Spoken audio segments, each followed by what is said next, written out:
সরকারি সেতুতে কোনো ধরনের প্রতিবন্ধকতা তৈরির নিয়ম নেই, অথচ শরীয়তপুর সদরের কাশীপুর গ্রামে এই ব্রিজে গেট বসিয়েছে ডাক্তার জগদীশ বিশ্বাসের পরিবারের লোকজন, যা নিয়ে ব্যাপক সমালোচনা চলছে সামাজিক যোগাযোগ মাধ্যমে।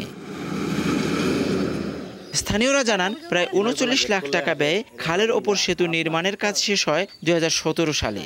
গেল ফেব্রুয়ারিতে নিরাপত্তার অজুহাতে গেটে তালা দেওয়া হয়, ফলে যাতায়াতে ভোগান্তির শিকার হচ্ছেন স্থানীয়রা।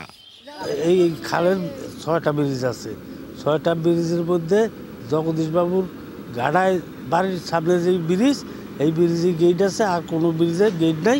কাকার কাছে থেকে চাবি নিয়ে আমরা তাড়াতাড়ি করে খুলে হলাম গেট। রুগীর সময় রুগীর এলে এই সময় চাবি নিতে হয়। এখান থেকে একটা বাড়ির লোকই, এই একটা আর ওই একটা, এই দুইটা বাড়ির লোকই এখানে বেশি যাতায়াত। 4টা ঘর, এই জগদীশের হইল হ্যাঁ নাম এই বাড়িটা। শরীয়তপুর ১ আসনের সাবেক সংসদ সদস্য BM মোজাম্মেল হকের APS ছিলেন ডাক্তার জগদীশের ছেলে দুলাল বিশ্বাস। অভিযোগ আছে, ক্ষমতার অপব্যবহার করে বাড়ির সামনে সেতু নির্মাণে বরাদ্দ নিয়ে আসেন তিনি।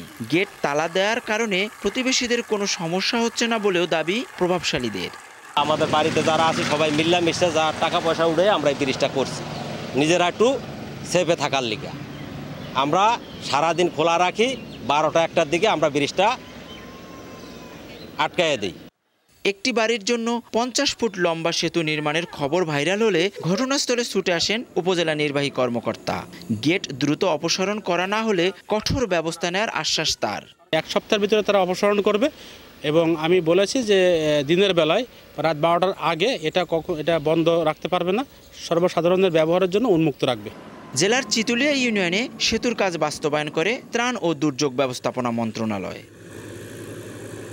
কাজী মনিরুজ্জামান, যমুনা নিউজ, শরীয়তপুর।